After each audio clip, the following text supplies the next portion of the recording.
Morning, everybody, and welcome to Lewis University. It is our pleasure to have you here today, so many friends from all over the world, the students, the speakers, Ambassador Piazzi, Olesia, Victoria, Oleg, our good friends that you will meet, and the moderators. And I'm Gianni Riotta. I am working with the School of Journalism and the Lewis Data Lab. And Beyond Borders, Shaping the Future of Security in the Black Sea region. In Rome, the Black Sea has been a presence and a geopolitical reality for millennia. The Emperor Augustus used to send people that he didn't particularly like the poet Ovid, because he was a gossiper, he was some kind of Dagospia of his time, and so to punish him, the emperor sent him in exile on the Black Sea, where Ovid didn't like it, but he wrote beautiful, beautiful poems. As a geopolitical situation and as a geopolitical theater, the Black Sea has been always connected to the Mediterranean in terms of the ancient world, in terms of the Middle Age, in terms of modernity, and in terms of the 21st century. So this is a very, very, very important meeting that we are having today, and Lewis is so happy to have all of you here. The major mistake that we can all make in these days is to look at theater of international events isolated. What's going on in the Ukraine? Who's winning the war between the Ukraine and Russia? Okay. What's going on in Syria? And how come Syria? We settled Syria in 2014, right? Assad and Putin won the war, and whoever was against them lost the war. Move on. Well, it wasn't so much settled. And then North Koreans arrived in at the border of Ukraine. Asian troops bordering Europe. Asian. We've seen this in the past. We've seen it in the past many, many, many times. Vienna was sieged by the Turks not so long ago, but we didn't see it for many, many years, and now we're seeing it again. But all of a sudden, this puts the South Korean nervous, because they say, like, what if these guys, once they are over in Ukraine, they come to our borders, to the 38th parallel? What's going on? What's going on? And so things stir up there too. And of course, there are people in this very moment fighting for freedom and democracy in Georgia. It's all the same situation. It's all the same international confrontation between the forces of evil and the forces of justice, freedom, and tolerance. Welcome, and please have a very productive meeting. Antonio.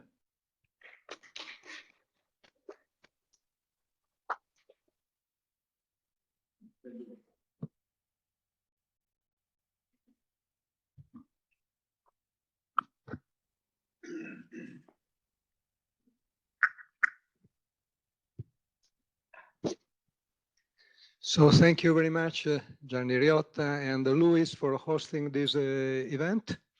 I'm Antonio Stango. I'm the president of the Italian Federation for Human Rights. And I'm happy to be with you today discussing very actual, dramatic theme together with some important specialists. And I have to say that in this very hall, sometimes I had the opportunity to speak about international issues. What is happening nowadays in the world is particularly worrying, as everybody knows, for all of us. So today, we have, for this first panel, two speakers in presence. We have Ambassador Sergio Piazzi, who is the Secretary General of the Parliamentary Assembly of the Mediterranean.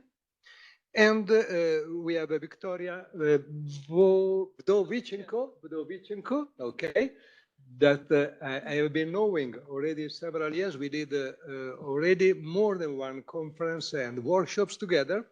And she actually has several roles, but among them, she is joint program leader for the Future of Ukraine program at the Center for Geopolitics of the University of Cambridge. But of course, being Ukrainian, she knows a lot from inside. She has many contacts with the Ukrainian parliament, with Ukrainian Ministry of Defense, I believe, and she helped us to organize this event. Also with the speakers that we'll be hearing from far. I just want to say a few words as only the moderator of this debate.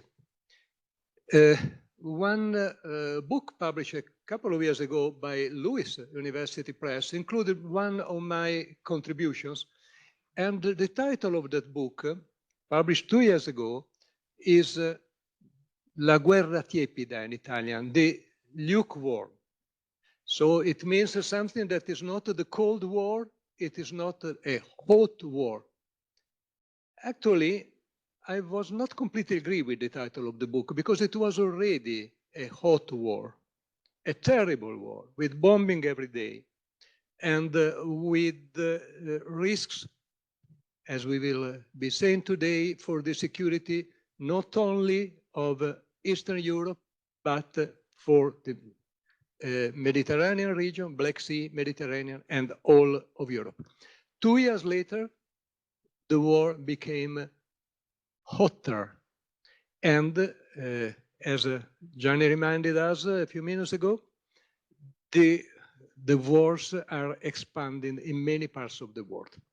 So a person that is particularly competent and expert, being a diplomat of the United Nations system and with a number of contacts and visits in all the Mediterranean region, including the Eastern Mediterranean, is Ambassador Sergio Piazzi. I know that after this panel, you have to run to the Italian Parliament for another important meeting, and so I'm happy to give you the floor. Thank you, Antonio. Good morning to everyone. It is a pleasure for me to be here and to tackle such an important issue. I just came back from Bucharest as head of an electoral monitoring mission. So we look very carefully at what happened in the Black Sea. As you know, in the older time, on different time, the Mediterranean was called the White Sea, and it is a single basin of water. What happened in the Black Sea directly affects our region, and as Parliamentary Assembly of the Mediterranean, we have been engaged in the what is the Russian illegal war of aggression against Ukraine from day one. At the very beginning, in cooperation with the colleagues in New York, the Office of the Secretary General, Martin Griffith at the OCHA office, I was in direct contact with Shoigu Lavrov to support the humanitarian corridors, especially for those who were blocked on the area on the front near Kherson.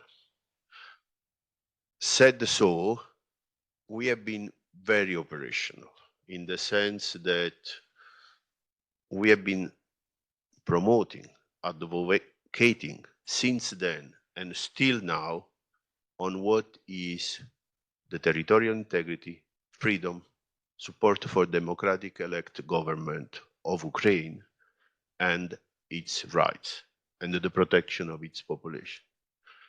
Not long ago, we have published a very interesting and detailed report how the Kremlin, Russia, is bypassing the sanctions with the support of Iran, China, and North Korea.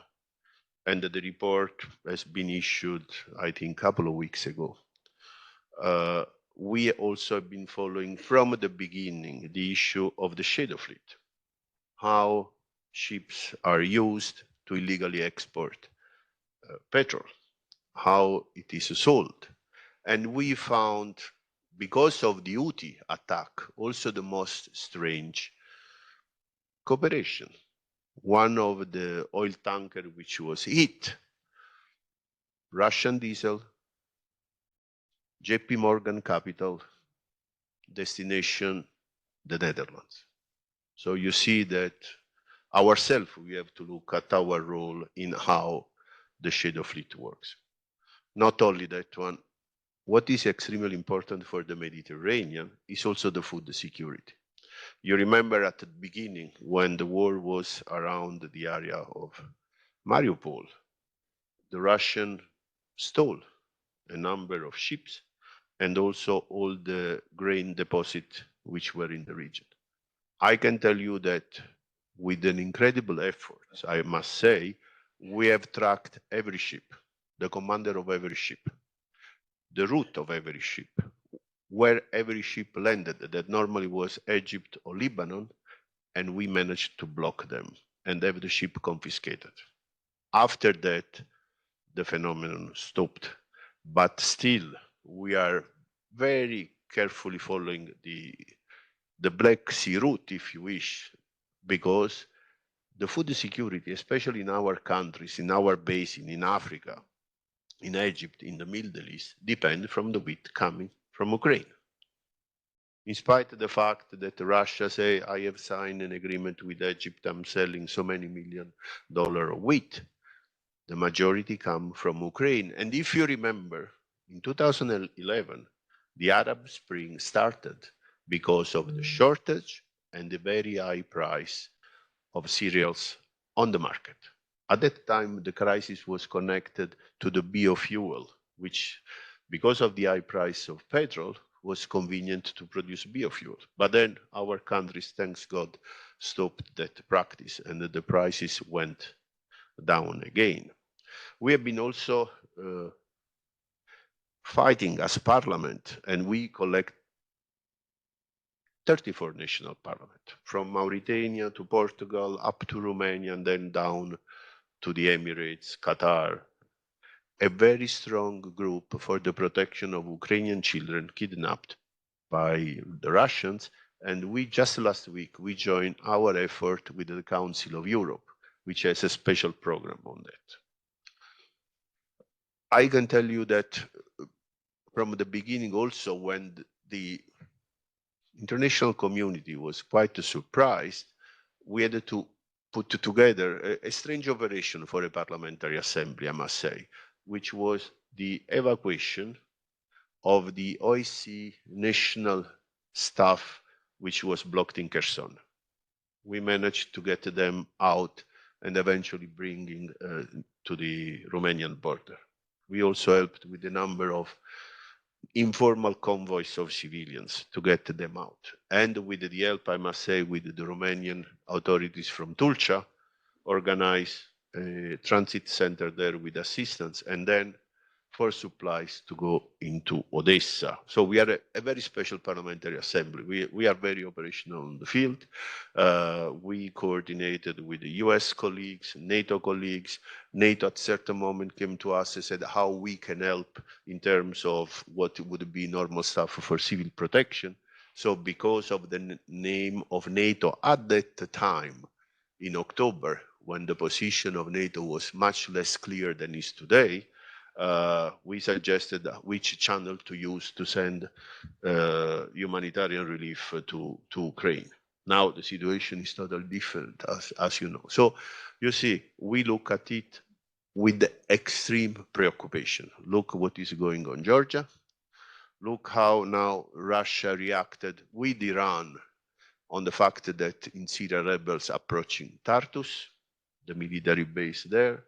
We see also the hesitancy of our member.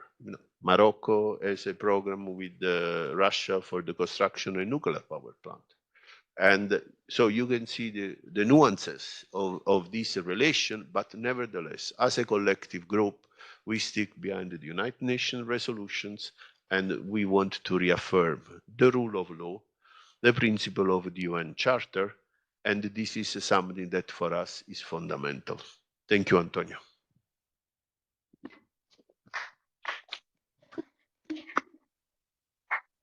Thank you very much, Sergio. It would be great to have you the opportunity to discuss from your insight of the United Nations system or family all the problems that the United Nations have. And we perfectly know, you mentioned the resolution, of course, the resolution of the General Assembly, because as we all know, the Security Council, that would be the only one body of the United Nations that theoretically may decide even a military intervention, is blocked by the Russian Federation.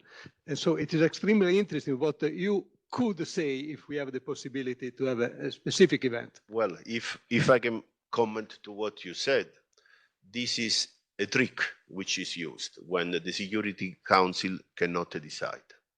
And you have seen the very large majority of vote in favor of Ukraine at all the decisions. We saw also a few weeks ago in New York at the General Assembly an attempt by Russia to block the summit of the future at the very last moment, just 10 minutes before the forum was starting.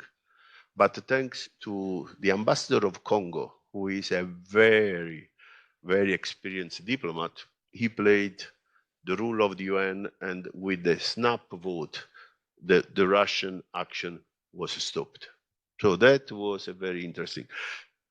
But what I have to say that you also can see on one side the fatigue and the huge, huge Russian propaganda, the misinformation, the deep fake, the fake videos with the voice of the real people. We saw what happened in France during the election, where Russian hackers made a video with the prime minister, the voice of the prime minister, saying something about, not true of course, about the visit of Macron to Kiev.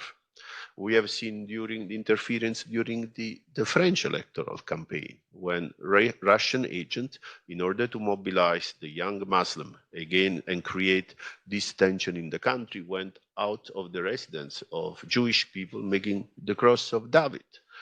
We have seen now, and I read yesterday, the documents which were released by the President of the Republic of Romania, the use by Russia of TikTok to influence the Romanian election, with more than 50,000 fake accounts and an expenditure which might reach $50 million.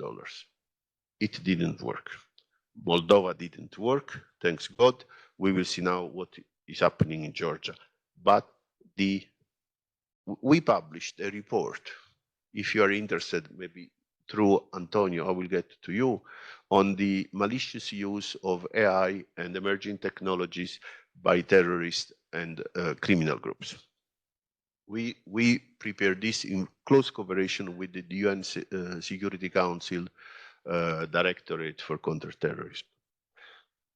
As a byproduct of that report, because clearly looking at the malicious use of AI, we went into collected so much information about misuse by state and non-state actor as a threat to democracy. And we are going to publish a report on that very, very soon. While the first report is in cooperation with the Security Council, because of very sensitive nature of the second report, where we will give name and family names of who's doing what, that will be a pure report by our assembly. At the request of the UN, we are also now preparing another report, which is very actual, which is the use of spyware on individual communication system, and how this is used to manipulate public opinion. Thank you very much also for this consideration about one key issue, that is misinformation and disinformation campaigns. We at the Italian Federation for Human Rights had several projects also co-funded by the European Union and led by Eleonora Mongelli about disinformation with international partners. So a key issue, as I said. And now I would like to listen to one of our two speakers from Ukraine, who will be speaking online. And I am happy to have with us online from Ukraine, Oleg Dunda. He is a member of parliament of Ukraine, of the Committee on the Organization of State Power, Local Self-Government, Regional Development and Urban Planning, and chairperson of the Subcommittee on Construction and Design. So, Honorable Dunda, you have the floor. Thank you very much. Very long naming. So my greetings to all participants of the international dialogue on security in the Black Sea region. Special thanks to all organized on this event. Of course, my special thanks, Victoria Vdovichenko. So we can start. The Black Sea and Mediterranean regions have always been a unified European logistic region. Throughout history, from ancient Greece, Roman Empire, Middle Age, and certainly now, the degree of security of West trade routes has always depended on the economic prosperity of Europe. As this is where the main trade connections with regions of Africa and Asia are established. A clear testament to this is the operation of Suez Canal. For example, Roman Empire was supplied with food from Egypt, and now the supply of food through the Black and Mediterranean seas from the regions of Africa and Asia is primarily carried out with the products from Ukraine, even now. These supplies are sometimes critically important for survival of the population in certain regions. In 2023, Ukraine exported about 50 million tons of grain and leguminous crops through the Black and Mediterranean seas amidst military actions, even amidst military actions. These examples alone demonstrate the global significance of maritime trade security in these regions. Any unforeseen events of its trade routes immediately affect the rhythm of goods supply and logistic cost. One of the goals of the Greater European Project, European Union, was the idea of interstate cooperation aimed at removing trade and logistic barriers to develop trade and improve the welfare of the population. It can be said that this project was extremely successful, of course.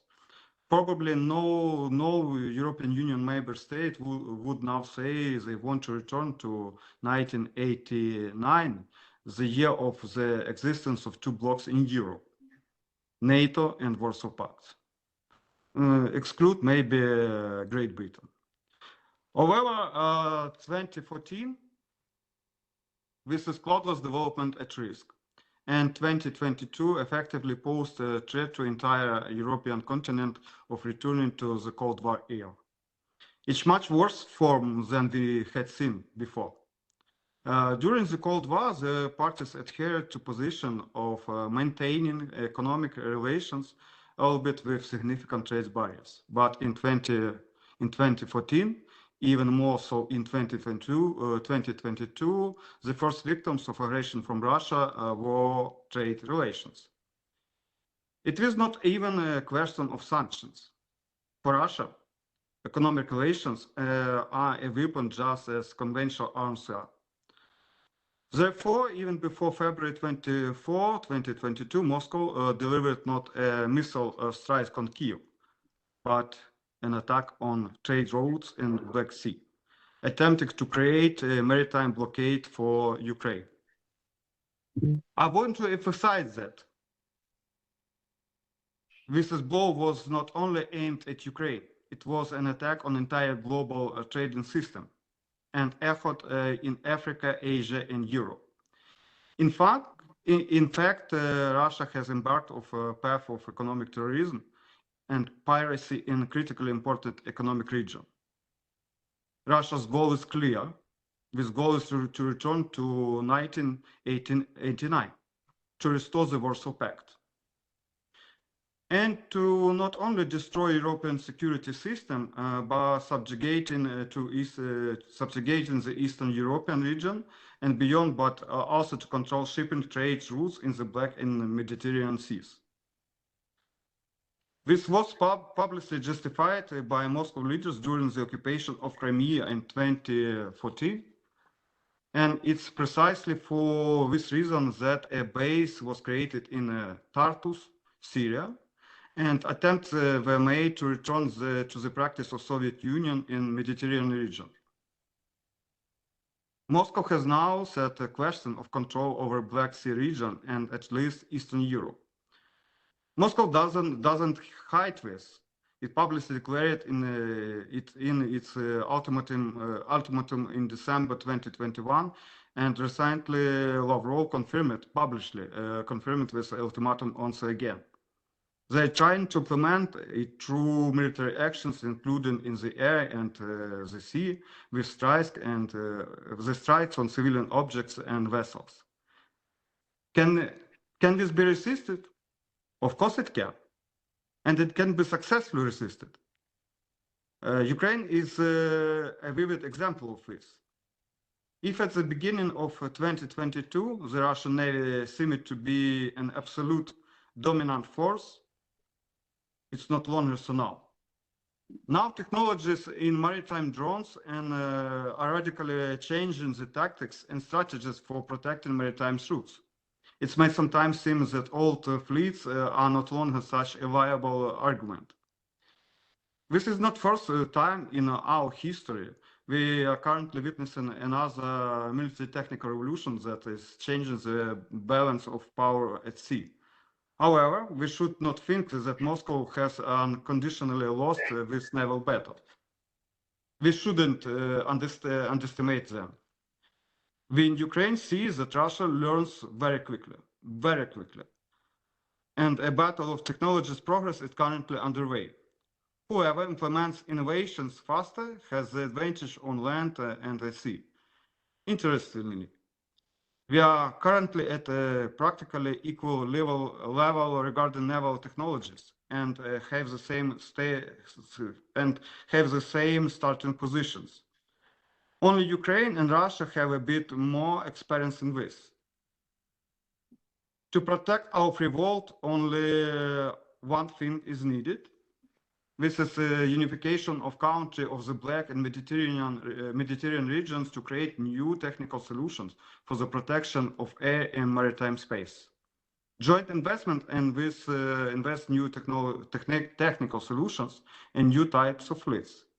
After all, whoever is more successful on this path will ensure the security of West regions in the new future. Otherwise, we will see the return of new Warsaw Bloc in even worse form than was before. An unvanquished enemy returns ever stronger, and we will all feel this in our economies and at home. But I believe, and I think you use the same belief, we will all make this right choice together. Thank you very much for inviting me to say my speech. Thank you very much.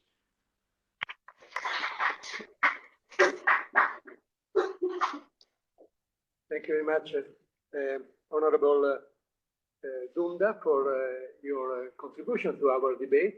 It is very important for us to have direct opinions and direct insight from Ukraine, and in this case from the Ukrainian parliament. By the way, I remember that I was in the Ukrainian parliament in February 2014.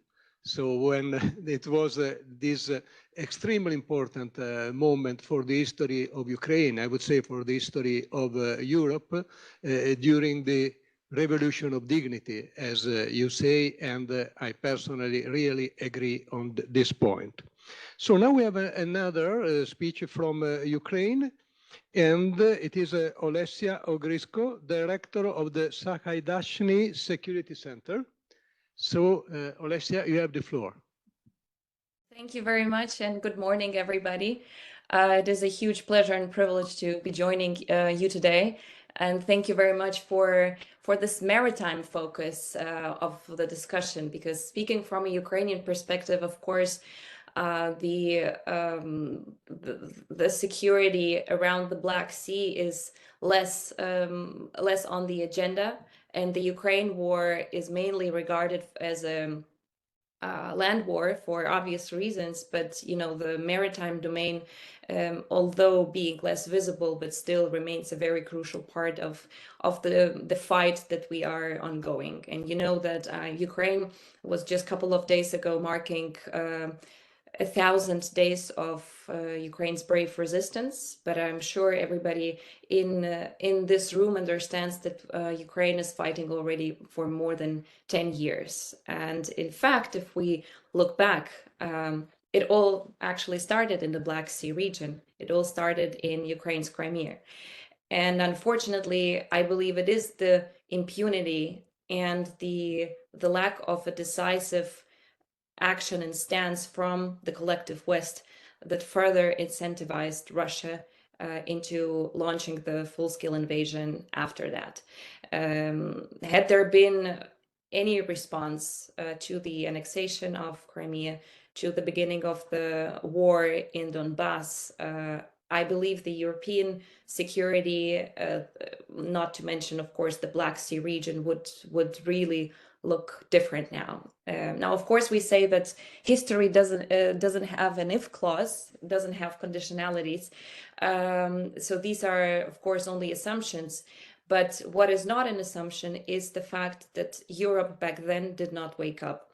A very sad fact, actually, that if you look even earlier, 2008, when actually the first big violation of the current international system really took place, when Russia started its war in Georgia, it was only one country in Europe, it was Sweden, that increased its defense budget. So basically, what one can really say, the vast majority of European countries did not wake up in 2008, did not wake up in 2014. And unfortunately, even for some, 2022 was not really a wake-up call. Now, what we see is that everybody talks of Europe being too slow, that it has difficulties to ramp up its military support. It is really slow in ramping up its own military production. The stockpiles are empty. It's difficult, you know, to increase the budgets for defense so quickly, et cetera, et cetera. So this is the unfortunate state that we are looking at when we talk about Europe's preparedness and its mindset to a new geopolitical reality that we have embarked on. But I really wanted to you know, look at the Black Sea region and its security, and even more globally at maritime security, based on the example when a seemingly bilateral, or even from a Russian point of view, a domestic issue, which the international community decides basically to ignore, to turn a blind eye on, how this situation can very quickly turn into a global issue and a security threat for the wider region and for globally.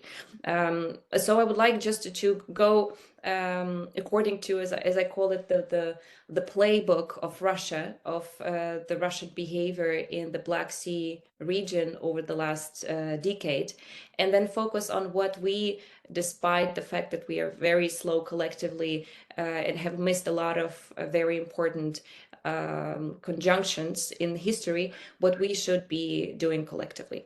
So the playbook, I'm very sure many of you are understand the sequence, but I would, without going into detail, just sketching it out. So first, you illegally annex a piece of land that is surrounded by sea. You do it quietly. You do it without bloodshed, in order not to provoke too many discussions and too much resentment in the global community. What is very important, you convince that this is a case in in isolation, that this is something that will not impact the broader region. You try to make it seem as if it's either a bilateral issue or even just a domestic one, because, you know, Crimea has been historically Russian, which is of course not true, but this is the narrative that has been spread over so many years and decades. What you do next is you heavily militarize this piece of land that is surrounded by sea. You run conscription campaigns twice a year. You use civilian infrastructure for military purposes. You run all sorts of military exercises. Of course, you build up the navy and the military personnel presence in these territories, etc. What is then very important, you look internally. And you want to silence all of the, as they call, societal elements that have a protest potential. In our case, in Crimea, it was, of course, the Ukrainians and the Crimean Tatars. And there you launch all sorts of human rights violations, starting from enforced disappearances to torture, and up to, you know, restriction of all kinds of freedoms, starting from freedom of speech, freedom of conscience and religion, which is very important, etc., etc. You also militarize the population there. You start with children, so you heavily militarize education, and then you expand it over to the wider masses in Crimea. And once the right time comes, this land becomes the ideal spring field to launch a larger scale invasion. And this is exactly the point when it gets, you know, interesting, when it becomes a global issue, because everything what I have described before has been regarded by the international community as something that is, you know, is very localized. It's in this very small piece of land, something is happening, some militarization, some maybe human rights violations, but this is not a big deal from a larger scale perspective, from a global security perspective. But once there is a full-scale invasion for which this piece of land was the spring field, this is when it becomes really serious. And I'm sure it won't come as a surprise for many of you that the assets, Russia's assets in the Black Sea region have been heavily used for the full-scale invasion, starting with landing its assault forces, then ferrying all sorts of supplies for Russian military, and obviously also striking mainland Ukraine. Just last year, in 2023, Russia has launched over 300 missiles of different types and over 1,200 drones from either Crimea or from the Black Sea fleet platforms of Russia. And of course, it has been first and foremost the civilian Ukrainian infrastructure that has been targeting, and we're targeted. We're talking about energy infrastructure, we're talking about transport infrastructure. Very important, you target ports, and very important for Ukraine's case, you target agriculture infrastructure, as has been already mentioned by the ambassador during the discussion. And if you look at the ratio and the proportion, Russia has attacked civilian infrastructure 60 times more often than the military sites. And then, of course, you also, I forgot to mention, you also target civilian cargo vessels. Now, all of these last points that I discussed, the targeting of ports, targeting of our agriculture infrastructure, targeting of civilian cargo vessels, this is the first time when it really becomes to hurt for the international community, because by jeopardizing this infrastructure and this cargo, you basically, we start to talk about food security, and by restricting freedom of navigation, this becomes a very big threat for the global food security. The second time when it becomes really global, this very small isolated case becomes global, it's when we start to look at Russian actions vis-a-vis sea mines. Russia's war in Ukraine has really made sea mines an international problem. It has mined predominantly sea lines of communication, but also some parts of the coast. And since the start of the full-scale invasion, 7 cargo ships have been hit by sea mines in the Black Sea, and another 18 cargo ships of 3 countries have been stuck, which resulted that 2 cargoes basically sunk. This is predominantly a problem for Romania and Bulgaria, but looking also at a broader perspective, the Mediterranean countries might also be the victims of this particular global case.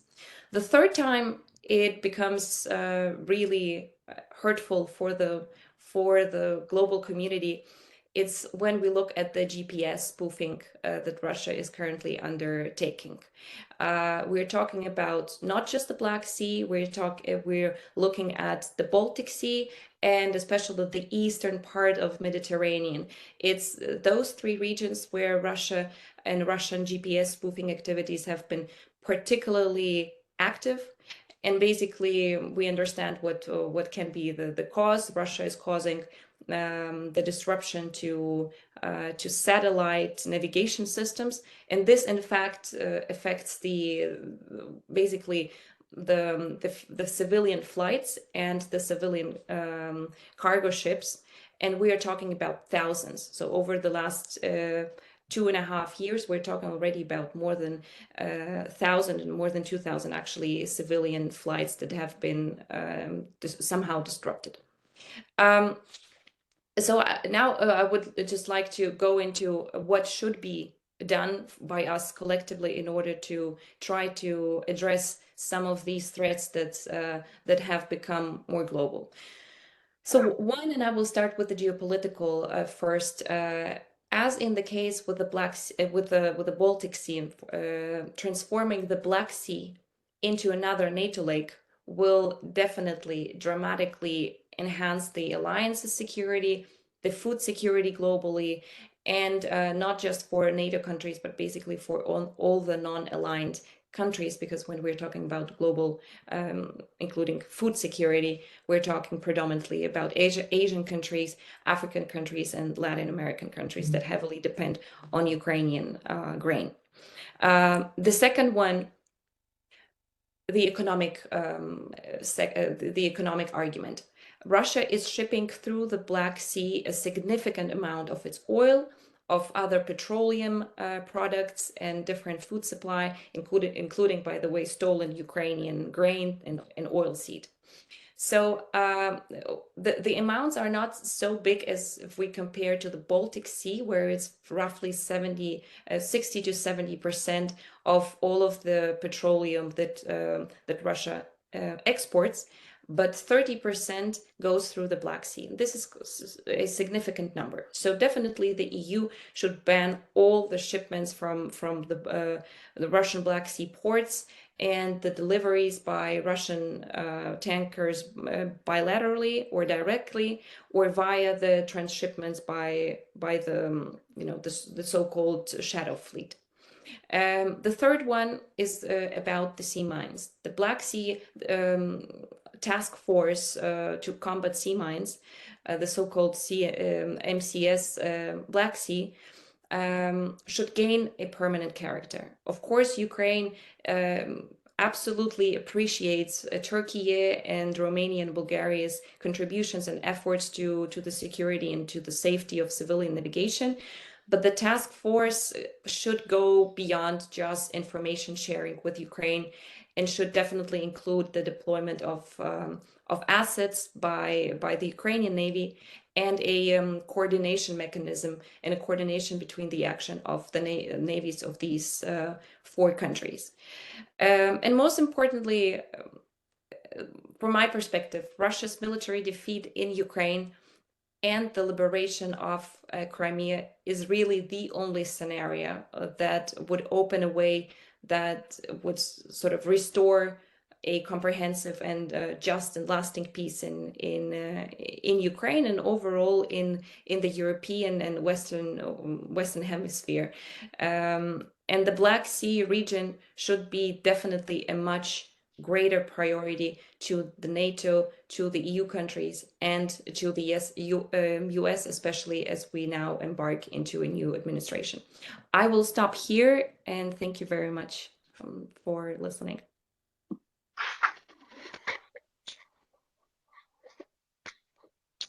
Thank you very much. Olesia, you reminded us that several times Europe should have been paying attention to the alarms or wake-up calls that came first from Georgia, then from Ukraine, then again from Ukraine. And I agree with you that Europe didn't pay attention enough. Probably still now didn't wake up in spite of several wake-up calls. And the situation is becoming more and more worrying. The title of our event today is about security issues in the Black Sea region. But of course, the Black Sea arrives to the Mediterranean. And the Russian ship, and not only. And the Russian ships arrives in their bases in Syria, and can arrive everywhere. So we believe that we should do much more. And Victoria, with this wonderful name that sometimes we recall for her, that includes the idea of victory, reminds us that Ukraine can win. It is something that the disinformation and the misinformation cover. We receive every day news about how bad the war is going for Ukraine. And of course, there are many reasons to be worried about, but the media, and here we are speaking with a person that observe the media give a lot of space to small conqueror of few kilometers by Russian army, including North Korean soldiers and whatever. But except in the Black Sea, in my opinion, Ukraine won. Ukraine had a lot of success in the Black Sea. And I think Victoria can tell us a lot about this and about her evaluation of the conflict and hopefully on the future for the security of the region. Thank you so much, Antonio. Good morning, everyone, and greetings to my amazing colleagues in Ukraine. Добрий ранок вам. Benvenuti a tutti. And even if I'm Italian speaker, I'm really privileged to continue in English. Yes, victory is definitely in my name, so therefore we stand on what we are saying. Today, of course, you've heard already from my colleagues previously on the panel different angles on what we are talking. And if possible, I would like to zoom more, because it's the end of 2024, to more what might be expected in 2025. However, as a historian, I always link to some of the historical facts. And there is always a question, you know, what and if could be done, and if done differently. Today is December 5. Someone who doesn't remember 1994, Budapest Memorandum was signed today. And the question is if what and if comes absolutely naturally for Ukrainians today in particular. But I'm just reminding it, of course, nuclear deterrence, that was the idea to be precisely, and of course the rearmament, disarmament to be precisely of Ukraine was in the idea of thinking about the future, more safe, more prosperous, economically beneficial, where maritime corridors or maritime domain is one of them, would be free for the navigation of all of the vessels, right?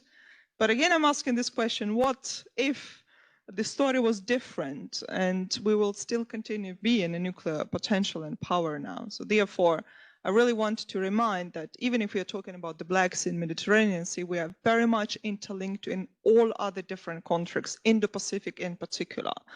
I'm again zooming for 2025. So what happens in the Black Sea not only stays in the Black Sea, it goes all beyond in all of the domains, in a political domain, again, in the international law domain in particular, or maritime domain, in economic domain, and information domain. Last but not least, cyber domain. I'm referring to, of course, 5 pillars or 5 domains of NATO in particular, because in the Black Sea and in Mediterranean Sea, we have NATO representation, or let's say NATO member states who are there. And Italy is one of them. That's why I'm saying zooming and being in Rome today is a fantastic pleasure, as the same one reminding us where and what we are doing. 2025 thinking in the future. Elections in the US have done, and we will see the new elect president coming into. Elections will be done in France. For God's sake, only in 4 days of this week, we have amazing news in South Korea, in France, and not only, right? And it's not still the end of the week. We have, of course, elections in Germany, another NATO member state, very potential in Europe, thinking about not only maritime, but in particularly the political domain and influence of Europe. We have presidents of G7 of Canada in 2025. We have Poland within the Council presidency of the European Union. And I'm recalling to these nations not because I'm thinking as a Ukrainian for 2020, I'm thinking actually beyond that. Economically speaking, let's zoom back to the Black Sea. The Black Sea provides tremendous economic growth opportunities for surrounding countries. The nations around the Black Sea total nearly $3 trillion in combined GDP only. It was as a result of grain, petroleum, and more throughout Europe, Asia, East, and beyond. That's why you've seen Chinese interest in Georgia, in particular in 2023, with a specific memorandum signing for one of the controlling ports in Georgia, and not only. So it's not only about Russia and the Federation we are talking about here. If we are presumably as Ukrainians, of course we are talking about Russian Federation, but in the Black Sea, it's not only about Russia. If Russia blocks any of this trade, it will have devastating effects on not only Ukrainian economy. Ukraine has successfully been able, and Antonio reminded us for that, not only in 2022, but specifically in 2023, to have what we say superiority, because we would like to control the Crimea. And that's why the Crimea is the heart center for the Black Sea. And that's why making Ukraine back and maintaining maritime country is important, for also not having the control and dominance in the Black Sea, but not to have one or two in particular countries blocking or making their maritime law specifically for these countries. I would like to come back also to the recent event on the shadow fleet, and something that both ambassador mentioned and member of Ukrainian parliament mentioned. We are talking about UK imposing sanctions, about US imposing sanctions, but I'd like to draw attention, what do they mean and what could be done in 2025? We know as an expert that shadow fleet is a marketing term. Marketing, because it doesn't mean that we don't see the vessels going into. I'm just explaining it for future diplomats, journalists, experts who are sitting in this room. Shadow doesn't mean that we are covered. Everyone sees all of the vessels coming, especially through the straits, from the Black Sea to the Mediterranean Sea. Risks and challenges of the shadow fleet not only on the economic and security, they are also environmental. And then you're thinking as a future experts about climate change, climate threats in particular, and environmental hazards. Many of these vessels, which are in the neutral waters, so-called navigating, are unsafe and pose a risk to ecological disasters. Again, also to Italy, if we're speaking about Italy and maritime countries all around in Mediterranean Sea or even in the Black Sea. These vessels are helping Russia to pay for the missiles and the attacks attacking Ukrainian civilians. And my colleague Lesa was absolutely brilliant in explaining the linkage to that. This network of shadow fleets allows Moscow to sustain its exports. New sanctions, therefore, are designed to disrupt the logistics of the shadow fleet. The scale Russia has significantly expanded its shadow fleet to circumvent sanctions. According to the Kiev School of Economics, where I had a privilege teaching, the volume of Russian oil transported by such tankers rose to 4.1 million barrels per day, only in June 2024, up for 2.4 million barrels in June 2023. So think about 1 year and more than a double increase of that.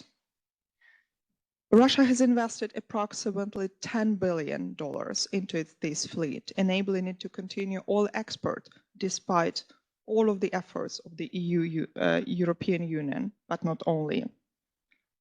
While oil sales matter to Russia, well, now it's one of the premier sources of funding the war efforts. Revenue from the countries like India, China, Singapore, and Malaysia provide critical foreign currency. It's purely economic and actually geo-economic, to be precisely, what we are talking about not only in 2024, but also 2025 and beyond. The United Kingdom, where I'm currently based, as you could see from the profile, is working closely with its partners, including the United States, Canada, the European Union, and other European nation states to mitigate the risks posed by Russian shadow fleet. Again, we call it shadow Russian fleet.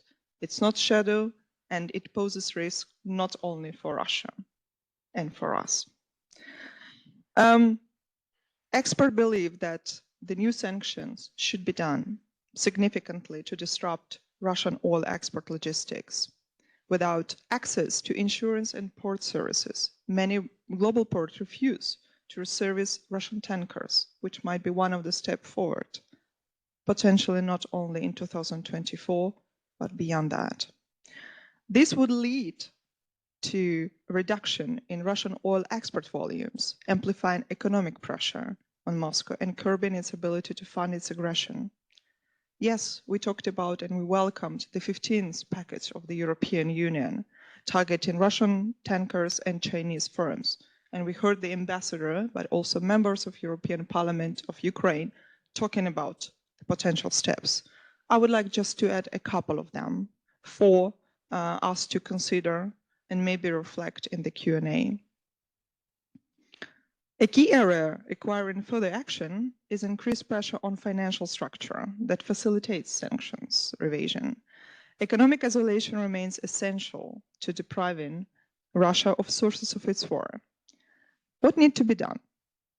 Firstly, ban Russian access to strategic maritime passages. Not easy to be done, but very important to discuss. And the measure has been discussed, including the Ukraine's president meeting in Reykjavik with Denmark leadership. It was emphasized that Russian shadow fleet must be prevented from transporting oil and profits directly finance the war. Point number 2, leverage the existing laws. We are talking about maritime domain and maritime laws and international law. Why? Approximately 30% of shadow fleet tankers are on international blacklist due to technical deficiencies. Denying these ships access to key strait on safety grounds would significantly disrupt Russia's logistics and increase transit cost. Number 3, which is super important also in other domains, and that's why we are organizing this conference. It's about strengthening our cooperation. The Baltic Sea, which my colleague Lesa talked to and mentioned about, is largely controlled by the EU and NATO, with an English channel is under the jurisdiction of Ukraine and France. This collective control offers opportunity to enforce stricter measures, potentially setting a precedent also in other domains. What is the path forward? And it's my personal reflection, thinking about 2025 and beyond. Traditional international maritime laws are designed for peacetime and need adaptation to address the realities of war. Yes, last week and 2 weeks ago, Ukraine presented on a different defense conferences new types of weapon. We are talking about, of course, deterrence and one of the mechanisms. Of course, we're talking about innovation in the maritime domain in particular. And we are welcoming, of course, Maritime Coalition, where some of the representatives of the countries are in this room, that we are supporting the actions for that. Innovation is true a key to the success and, of course, future, because we're talking about economics. War is also about economics, so let's stop in these efforts of Russia to continue the war in such a way that it's being funded to hit Ukrainian civilians and us. But last but not least, it's very important to talk also about disinformation efforts, how the transportation of oil funds disinformation. And I'm just spicing out a bit the discussion for the second panel. Thank you. Antonio. Thank you. Thank you very much, Victoria.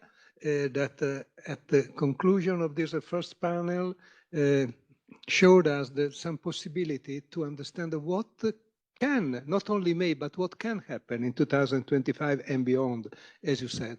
Of course, we need to get the attention of the political establishment, of the governments, of the parliaments, and so on. And we are working on all this. We should understand, and we should possibly help people to understand what is the reality of this war and what are the concrete possibilities for Ukraine. I'm pretty sure that Russia already lost the war from many points of view. It will take years to reconstruct the buildings in Ukraine, but it will take much more years to reconstruct the social system in Russia, to reconstruct even the soul of Russia, to reconstruct the possibility for Russia to be respected in the international community. Russia completely lost the respect, besides some very authoritarian, totalitarian regimes such as Syria or North Korea or Iran. So it is very important to look at the future. And as for this information, I know that the second panel now will work specifically on this. So thank you to everybody. Thank you to the Embassy of Ukraine. We are here, the Vice Head of Mission, Oksana and Jadin, for their support. So the second panel is starting now.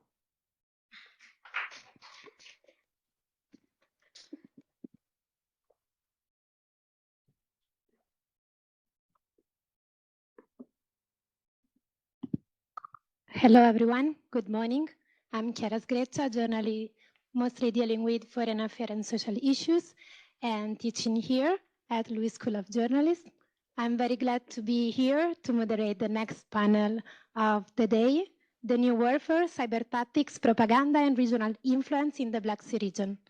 The panel is starting, so that's why I'm glad to invite to join me, like virtually and physically, our guests, which are Giulia Pozzi, which is Senior Analyst at NewsGuard, which is an organization who monitors misinformation and disinformation online.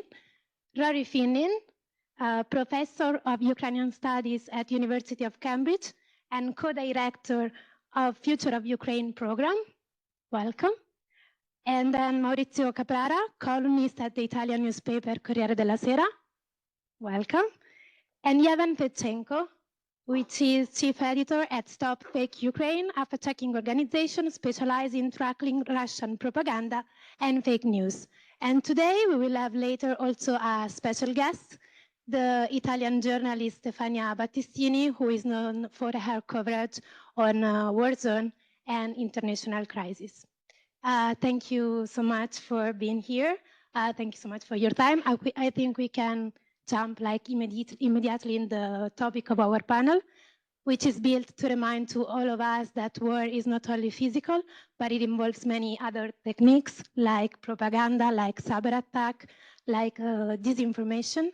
Before starting, I only would like to remember to all of the speakers that speeches should last around 10 minutes each, because we have 1 hour for the discussion, and so we can leave some free time at the end for questions from the audience.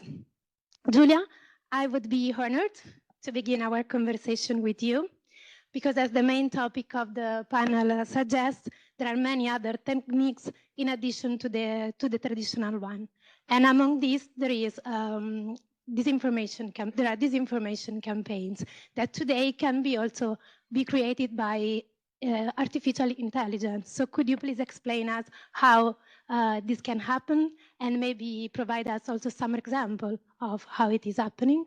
Thank you so much. Sure. Thank you so much for having me, and good morning, everyone. So yes, artificial intelligence is definitely starting to have a visible and significant impact on disinformation in general and on state-sponsored disinformation. And what we are seeing today is likely a preview of what we are going to see in the near future, probably on a more regular basis and on a larger scale. So I put together a short presentation in order to give you an overview of NewsGuard's findings on the issue. So I believe I should have like a, oh, thank you, Elisabetta. So prepare a few examples. Thank you so much. Okay, so misinformation and disinformation, as we all know, especially due to technological developments, have been seen as increasingly top global risks, and that was also the assessment of the World Economic Forum in its 2024 Global Risk Report, which identified misinformation and disinformation as the two biggest short-term risks over a 2-year period, especially due to AI-driven misinformation, but also the connection between disinformation and societal unrest. So generative AI, generative artificial intelligence, has opened up new opportunities for disinformers and malign actors in general, including state actors, because as we know, AI can quickly generate eloquent and authoritative articles advancing misinformation narratives. It can also be used to generate realistic but fake images, audio clips, and video clips, the so-called deepfakes that advance misinformation narratives. And it can also be employed to generate entire websites, AI-generated websites that are basically, that work automatically, basically with no human oversight. So, and these websites can even publish thousands of articles per day advancing misinformation. So at NewsGuard, we have been monitoring this phenomenon, and so far we have identified over 1,100 such websites in 16 different languages, many of which can spread misinformation. So even before AI, malign actors relied on a number of techniques to spread misinformation, including, for example, by relying on state-sponsored media outlets, but also troll farms, fake accounts, and so on. But with AI, setting up a disinformation campaign has become way quicker, way cheaper, and even way easier, because it basically no longer requires much human labor. And AI allows you to reach much wider audiences in a very quick way. And misinformation can be spread on a much larger scale. So it's very, very dangerous. So we first identified those risks at NewsGuard roughly 2 years ago in January 2023, when OpenAI released its first AI language model, ChatGPT 3.5. So at the time, we basically tempted the chatbot with prompts based on 100 false narratives that we had previously identified on a number of significant topics, including, for example, the war in Ukraine, COVID-19, vaccines, health, politics, and so on. So basically, we wanted to understand if the chatbot was able to recognize the false narrative and to avoid repeating it in its responses. So we found that 80% of the time, that was not the case. So ChatGPT basically provided very eloquent and authoritative responses, repeating disinformation and hoaxes. So 2 years later, it is no longer a risk, it's a fact, it's a reality, because basically AI is increasingly employed in even state-sponsored disinformation campaigns, creating a new AI disinformation cycle that we have been seeing, especially in Russia disinformation operations that we have recently identified. So this disinformation cycle goes like this. So basically, it originates with a deep fake, meaning an AI-generated persona, usually a fake journalist or a fake whistleblower who on YouTube or Instagram claims to have proof of an act of corruption, usually at the hands of the Ukrainian leadership, or Ukraine's allies, such as the United States. The false narrative is then spread by a number of websites that many times are AI-generated websites that present themselves as traditional local news websites, but are in fact propaganda sites, propaganda sources.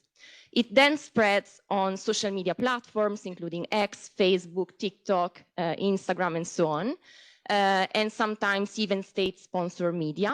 But this is not the end of the cycle, because basically this false narrative ends up feeding the material, the online material that is used to train the AI chatbots, meaning that when asked about the false narrative, many AI chatbots are unable to recognize it as false and can repeat it in their responses.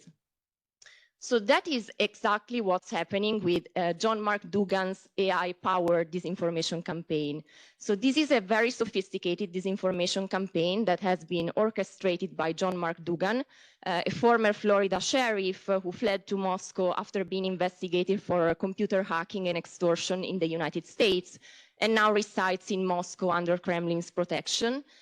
So his disinformation campaign has relied on over 170 websites that are linked to Dougan.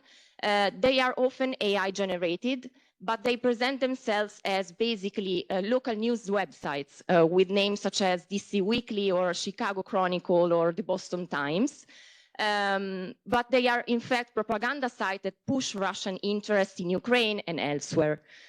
These sites have published about 50,000 articles over the past year, and at NewsGuard we identified 32 disinformation narratives that emerged on this specific network between September 2023 and October 2024. So again, a few months ago, basically we tested the 10 AI leading chatbots that are currently on the market with prompts based on Dougan's disinformation narratives. And we found that on average, 32% of the time, the chatbots were not able to recognize the Russian disinformation narratives, so basically repeated them and even cited Dougan websites as reliable sources, as if it were, they were reliable sources. This is just a case study. So a false narrative that spread in April 2024 targeting Ukraine, a whistleblower exposed a Ukrainian troll farm factory interfering with the US election. So what happened? So basically, the false narrative originated with a YouTube video in which a woman claimed to be a former troll farm employee. It was actually an AI-generated persona, so a deep fake. It then spread on Dougan's network, meaning that many of the websites that are part of Dougan's network, including San Francisco Chronicle and the Boston Times, published articles that were written by chatbots, repeating the false narrative. It then spread on social media platforms, including Telegram and X, and on pro-Kremlin media. And then we tested the chatbots, asking basically the chatbots more information about the false narratives. And as you can see, at least 3 chatbots presented the false narratives as if it was true. So there are many more examples. As I mentioned before, we discovered 32 disinformation narratives on Dougan's network, many of which targeted specifically Ukraine. Others targeted the United States, especially in preparation for the 2024 presidential election. Speaking of election, we know that state-sponsored disinformation many times targets democratic elections in order to, sow chaos and distrust among citizens. So in terms of the US presidential election, we catalog 100 false narratives about the vote between September the 1st, 2024 and November the 18th, 2024. 22% of the false claims were advanced through AI-generated deepfakes or other forms of digital manipulation, and 24% originated as state-sponsored narratives, the majority of which came from Russia. 2 of them came actually from Iran. So in conclusion, let's take a closer look to our analysis of the reliability of AI chatbots. So basically, a few months ago, we launched a monthly AI misinformation monitor, which is basically a periodical audit of the reliability of the AI chatbots and their behavior in terms of spreading misinformation. So we test the 10 AI leading models that are currently on the market, using 300 prompts every month. These prompts are based on 10 false narrative topics that are in the news. And we use 3 different prompt styles. So basically, as an innocent user, meaning a prompt that seeks information in general, leading prompts meaning that they assume that the false narrative is actually true, and malign actor meaning prompts that basically specifically ask to the chatbot to repeat misinformation. We received 3 different answers from the chatbot. So in some cases, they were able to correctly refute the false narrative, debunk. In other cases, they provided a non-response, meaning that they failed to recognize the false narrative and instead responded with statements such as, "I'm sorry, but I cannot help with this topic." Misinformation answers, meaning answers that repeated the false narrative in an authoritative way. So these are the results. In order to correctly interpret the result, we should consider the chatbot's fail rate as the percentage of responses repeating misinformation plus the responses declining to respond, because in both cases, the user does not receive correct information and is left wondering what's true and what's false. So as you can see, the good news is that there's a slightly positive trend in the fail rate of the chatbots, but the results are really, really worrying. And we also discovered that in many cases, to avoid to repeat misinformation, the chatbots are specifically trained to avoid topics in the news altogether. So basically, when you ask a chatbot about a topic in the news, the chatbots does not answer your question, as you can see in these examples. So there's this saying that goes, no news is good news. The reality in today's world is that no news is actually bad news, because while it's admirable that OpenAI and other companies want their chatbots to avoid spreading misinformation, the idea that the best way to do so is by avoiding news topics altogether is obviously short-sighted. So we should provide AI chatbots and AI models with more reliable information in order to help them recognize false narratives, especially state-sponsored false narratives, and in order to help them distinguish between reliable and reliable sources.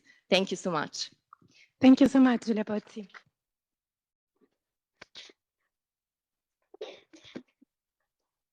Actually, to continue on the path you opened, and also because we said that one of the main reasons of tension in the Black Sea area is, of course, the conflict between Russia and Ukraine, I'd like to ask to Professor Finnin, how does Russia wage war against Ukraine in information space, and what historical narratives does it exploit as a weapons of its aggression?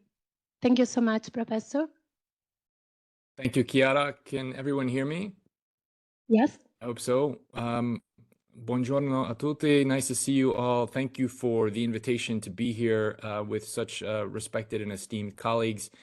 There is a lot to say on this question, Chiara. So I think what I'll do is take maybe a long academic view and address a few aspects of this problem. And I think the first thing we need to do is confront what I think is a long history of Western academic approaches to Russia, first of all, that have been hugely problematic and intellectually suspect. So in the United Kingdom, for instance, the study of Russia has been often premised to a very large extent on something like Churchill's famous formulation, that Russia is a riddle wrapped inside a mystery, inside an enigma. You may have heard that before. And I want to begin with this quote because it represents something that all of us reject or should reject.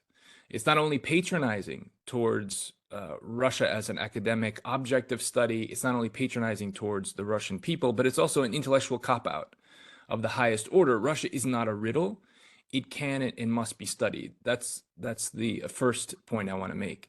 So we also then have to confront this fact that there has been a very willful ignorance of Russian imperialism and colonialist aggression in our scholarship in the West, in our politics in the West, which is in many respects an acquiescence to Russian reflexive control. These approaches and techniques of reflexive control, I know my wonderful colleague Yevhen will talk about, I'm sure, in so many ways, with respect to disinformation narratives more specifically. But these acts of our own surrender to Russian reflexive control have us in the grips for a very long time now. They have us in the grips of narratives of political and cultural greatness, quote unquote, and great power, quote unquote, rather than in the sway of subaltern voices in the Ukrainian, Crimean Tatar, Estonian, Kazakh languages, for instance. So one way of thinking about this is just taking a step back, acknowledging a few facts, and then asking ourselves a very key question. Ukraine is the largest country by territory within the European continent. Its economic impact on world trade is profound. Its geopolitical position between Russia and the EU has been long considered pivotal. So why is it that there are only a few programs in European higher education that study Ukraine, that explore Ukrainian culture, history, language, society? Why is it that there are only a few academic experts that have devoted their careers to studying the country? So I think this really does serve as a kind of indictment in Western scholarship of Europe more generally, of Russia in that secondary position, and of course of Ukraine as well. When we look at Russia seriously, when we analyze it in all its complexity, one fact should be very clear to us all. Russia is an expansionist land empire. It's recolonizing right now conquered peoples with genocidal intent. Full stop. If we don't acknowledge this fact, a lot of the discussions we'll have here about disinformation and approaches to fighting disinformation will fail.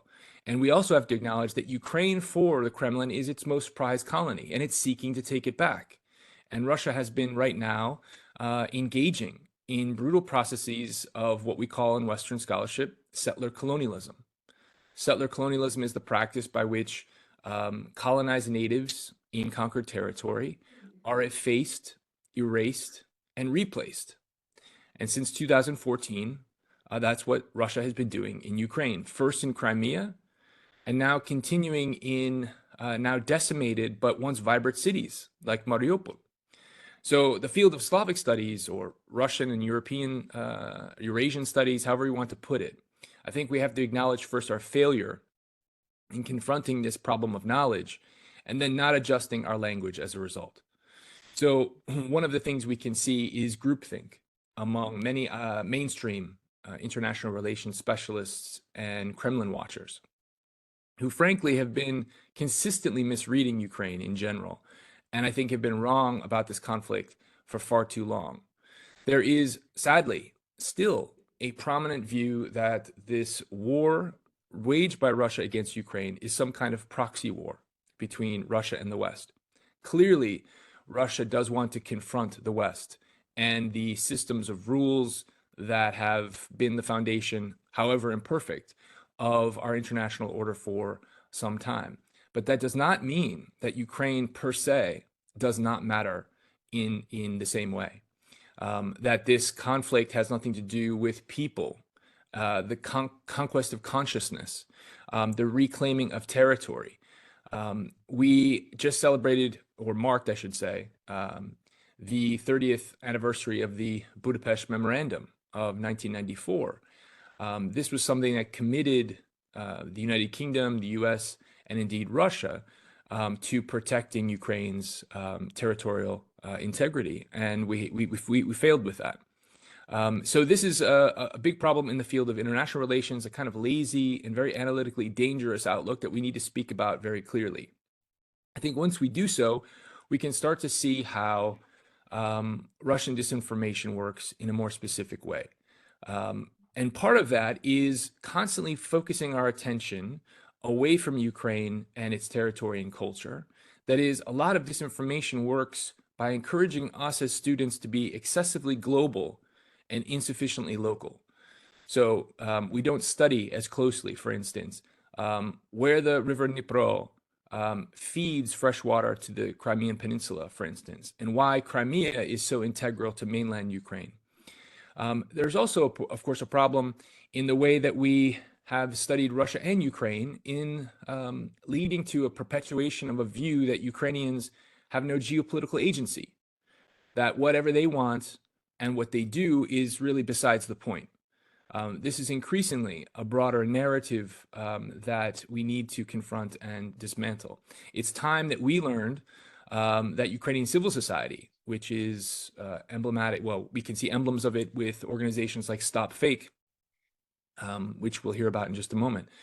Civil society of Ukraine is an actor in this war. Volunteers are actors in this war. And these kinds of academic and narrative problems have only made these various disinformation approaches from the Kremlin possible. So a number of things that we've seen in the way in which Russia wages a kind of informational war against Ukraine. The first is, as I alluded to earlier, this presentation of Ukraine as not having historical geopolitical agency. In effect, that it's not really a nation. Putin has been on record saying this for many, many years to world leaders as well as to his own people.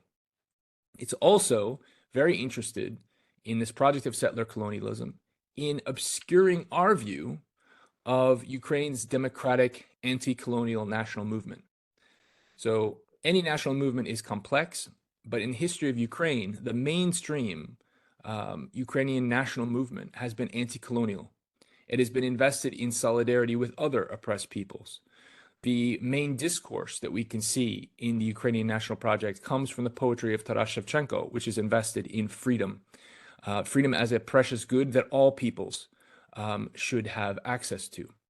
And then the other thing that we see very frequently in Russian disinformation narratives toward Ukraine, again, with certain Western scholars complicit in this problem, is around language.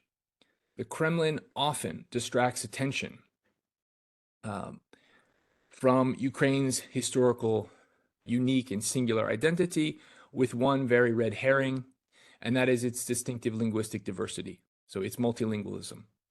For well over a decade, whether it was in press briefings at home or in diplomatic visits abroad, Vladimir Putin, for instance, repeatedly has alluded to the question of language to justify political and military aggression towards Ukraine.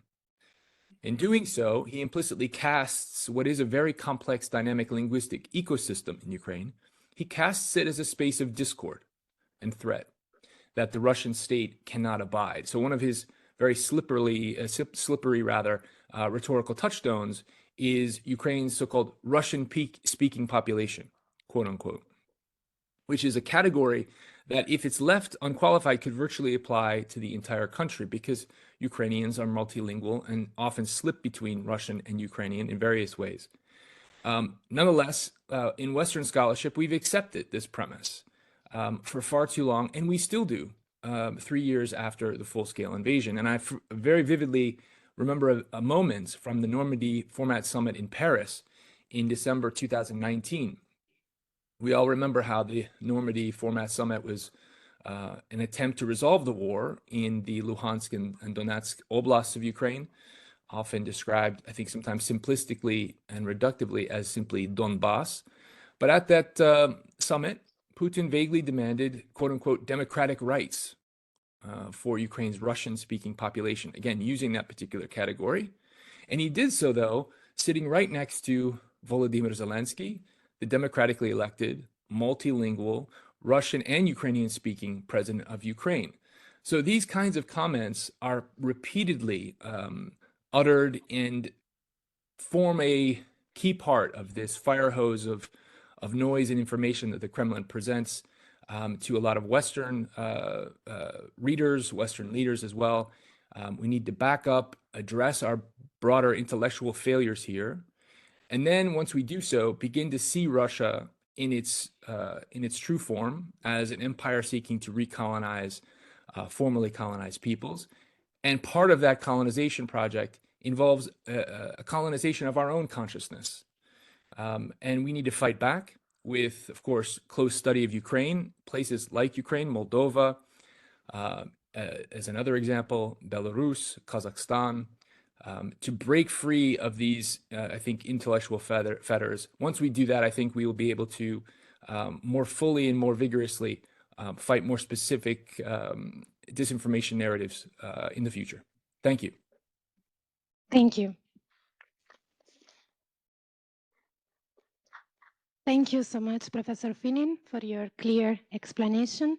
But what if we think about Europe or Italy in particular? How is Russian propaganda affecting us, our public debate, our society? I think Maurizio Caprara would be the best person to help us to understand this matter. Thank you so much. Thank you very much, Chiara. I hope. Thank you very much to all of you for having me. And thank you to Gianni Riotta and Alberto Flores Arcais who organized this appointment. If you want to understand what Russian disinformation nowadays can achieve, I think we should examine what Italian people usually listen to or say about the Western sanctions and European sanctions against Russia, taken against Russia after the annexation of Crimea in 2014. The common perception is that Italian exports of food, wine, furniture, shoes in particular, have been damaged by the measures implemented by European Union.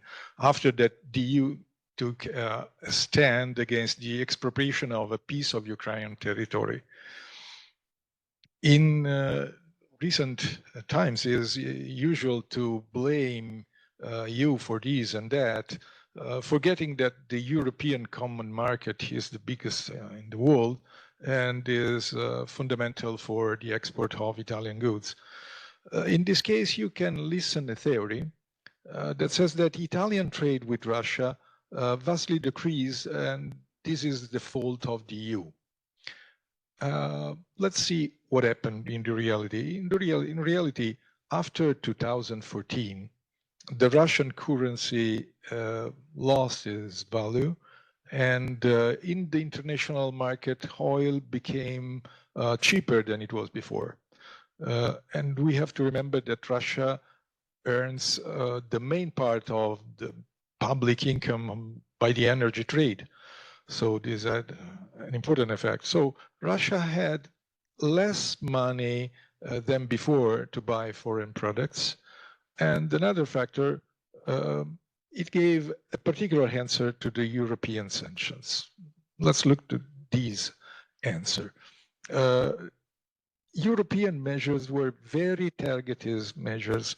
For example, the ban on entrance in EU of names that were in a list of Russian personalities involved in the annexation of Crimea, limits to the commerce of some dual-use products.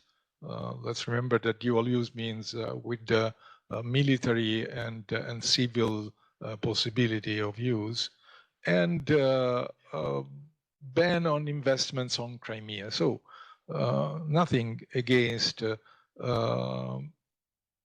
trade in itself. There wasn't any European ban on wine, cheese, shoes supply to Russia. During the summer of 2014, a Russian decree was adopted by the prime minister of the time, it was Dmitry Medvedev, and that decree introduced limits to the European export. So the fault of the reduction in the trade belonged to multiple factors, and in particular of a Russian, not a EU decree, not a EU measure. Anyway, with the use of internet and of supporter voices, Moscow was able to divert negative feelings toward Brussels that should have been directed towards Moscow. It's in itself. This was very effective. And this is possible when the disinformation has to be tailored to the community that those who are carrying out disinformation wants to mislead. And why it was easy to do it in Italy? On the last few decades, several segments of the Italian society had, at the end, a positive way of looking to USSR. We had a Communist Party that, although it was more autonomous in the 70s from Moscow, anyway had connection with Moscow. We had an important automotive, the main automotive company in Italy, the Fiat. We had a factory in Togliattigrad in Russia, and some groups, movements of the Catholic world had in Italy had position about the peace that were very appreciated in Moscow. So this information has been tailored, knowing that there was a ground not negative for it. And this information from Moscow has a long history. And at the beginning of the 70s, a branch of the branch that was for disinformatia, the Russian world, in the Secret Service KGB, was in a marginal side, not important, but not very central. Then at the beginning of the 70s, it became the Section A of the first directorate of the KGB.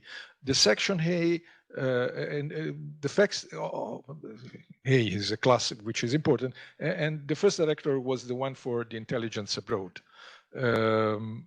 So there were also people that were used by these information operations, and not all of them were aware of what they were doing. Soviet agents worked effectively improving their knowledge of the characteristic of the local targets, and a specific professional figure of this activity is the one of the so-called agents of influence. Now we would call them influencers, but they didn't act just online.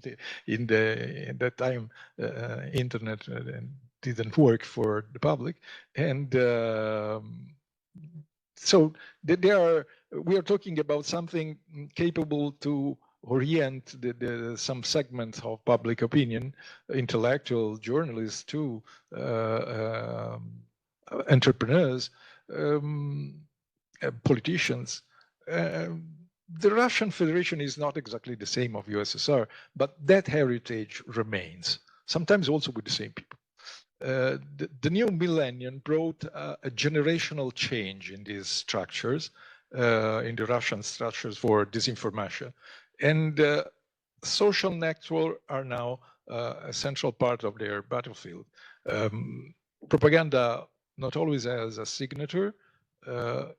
In the recent years, if we went to some Facebook or Twitter profiles in Italian, you could have found some messages about violence made by migrants, nice sexy girls, sensationalistic news, and then another post with a video how President Putin ruined or precisely asphalted a journalist who put a stupid question.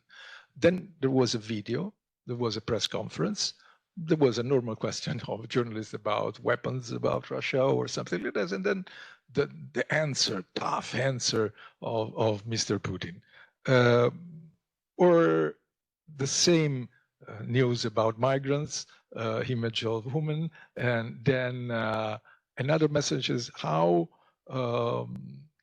with Putin that takes a bath in the iced water with mussels and very tonic, and the message was how strong is him. Mixed in that kind of messages was not easy to recognize who was the sender of the message.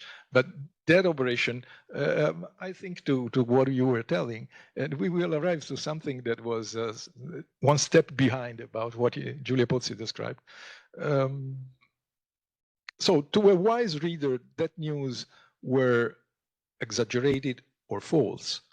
In some Eastern European places, there were stories about the military of the NATO that raped women, and then they were not true. They were completely built by Russian propaganda. But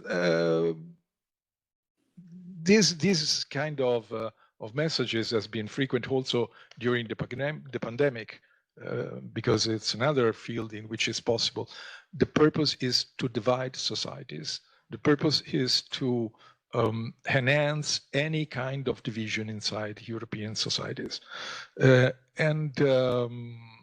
After the Russian invasion of Crimea, some Russian media like RT or Sputnik were blocked by the European Union. But I can quote from a report of the Department of Security Information, the one that every year is sent to the Italian Parliament by the Secret Services. What it shows: in 2023, Kremlin-linked information apparatuses continued to operate within the information domain to undermine European cohesion and citizens' trust in both national and European Union and Atlantic institutions. Then again, the narrative spread by Russian disinformation campaigns have also concerned in 2023 the blaming of NATO and Western countries for the war in Ukraine, to which is added as a novelty that for the war between Israel and Hamas. Today we are talking about Russia, but there are many others involved in disinformation. The same report talks about China. We can find disinformation from Iran, but the variety of the disinformation is so huge that during the visit in Moldova in June, Italian President Mattarella told exactly, attempt at disinformation influenced by Russia in Italy, there are some, we record them. Mattarella said there are constantly and they intensify, particularly in electoral moments. The president's explained that disinformation is active through some permanent sites, which do it with greater caution, but with evidence, but also with a multiplicity of websites which are born and disappear quickly. A widespread storm of disinformation, fake news, falsehoods, and all aimed at discrediting and destabilizing also in our country. It can be useful for you to know that the European Union published every week a newsletter, which is the Disinformation Review. And you can have it, it's free. And in not in today number, but the one of last week, there was an information about a forum organized by the Kremlin about the fakes 2.0, and that was hosted by an organization that is founded by Russian government, and the US Treasury believes that this organization is linked to Russian foreign influence operations, and according to the EU, the organization promotes a global fact-checking network. And it's the paradox. The ones that are doing disinformation are also giving criteria like all-inclusive package. They do and they do. And just to give you an idea, but what Giulia Pozzi told, you remember the sheriff and the spread of that message. I would like to remember one of the greater success of the disinformatia in an era in which Russia in which USSR was looked a little bit USSR than before, the Gorbachev era, at the beginning of the Gorbachev era. At the beginning of the Gorbachev era, there was one operation made by the Service A, and it was the attempt to blame AIDS on American IHV, on American biological warfare. That was the not straight path of that message. The false version, according to which the virus would have been created by experiment at Fort Detrick in Maryland, had been entrusted in 1983 to an Indian newspaper. Then it was published by the Literaturnaya Gazeta in Russia, saying that Indian newspaper told. Then it was reinvigorated by a scientific study that demonstrated that it was true, and it was spread in 40 newspapers in Africa. They are doing the same with new tools, exactly the same you described. I would say that the Communist Party in USSR had a newspaper which name was the Pravda, which is a wonderful name, the truth. What you should do, what we have to do, is to look to the reality, asking ourselves, but is it true what I see? I'm seeing what there is behind. It wasn't true that was the truth. Thank you. Thank you very much, Maurizio Cabrera. Now I see there's with us Stefania Battistini. We said she is right journalist, very well known for her coverage of war zone and international crisis. So Stefania Battistini, if you agree, the floor is yours. Thank you so much for the invitation. I'm very happy to share with you this couple very interesting hours. From my point of view as a war correspondent, I'm witnessing two phenomena. Propaganda, as you said, as a tool of international hybrid war, is becoming more and more intense and difficult to control it for institutions all over the world, in Italy especially, because we started perhaps too late to investigate into this phenomenon and become aware of the danger for our democracy. EU sanctions against Russian media, which spread fake information, disinformatia, as Maurizio said, all over the world, in Europe, but also in Africa, and against some particular journalists are not working so well in Italy, are not so effective. Because the journalists who are working in Italy, the Russian journalists, for the media under sanctions, are free to say here, to do some, researches according to the European measure. But on the contrary, they continue to spread misinformation and fake news from their social channels over all Telegram. In addition, they are gathering information about Italian journalists and try to discredit, to undermine their job, and also to intimidate them, especially who are doing investigation into Russian propaganda activities. I want to cite the inquiries of Massimiliano Coccia for l'Inchiesta, which show the system beyond the science Russia is not our enemy. The system allegedly involved some Italian guys in Veneto and at least one FSB agent. Second phenomenon that I'm personally witnessing in this moment, Russia is trying to halt journalists who are working on the Ukrainian front line for covering the counter invasion in the Russian region of Kursk by judicial arms. Russia launched, as you know, a case against almost 20 international journalists who entered Sudzha in Russian territory, accompanied by Ukrainian army. Obviously, I would like to underline that with a military accreditation according to Geneva Convention. We are accused of illegal border crossing of Russian Federation. A Kursk court issued a warrant for the arrest, even if nobody of us received any kind of official papers. In addition, after the reportage, pro-Kremlin war bloggers started to incite violence against reporters, urging the Russian military to target them. This is a clear attempt by Russian authorities and their supporters to stifle, to halt the coverage of the Ukrainian offensive. War correspondents were just fulfilling their duty to report from the front lines, and they should never be treated as a military targets.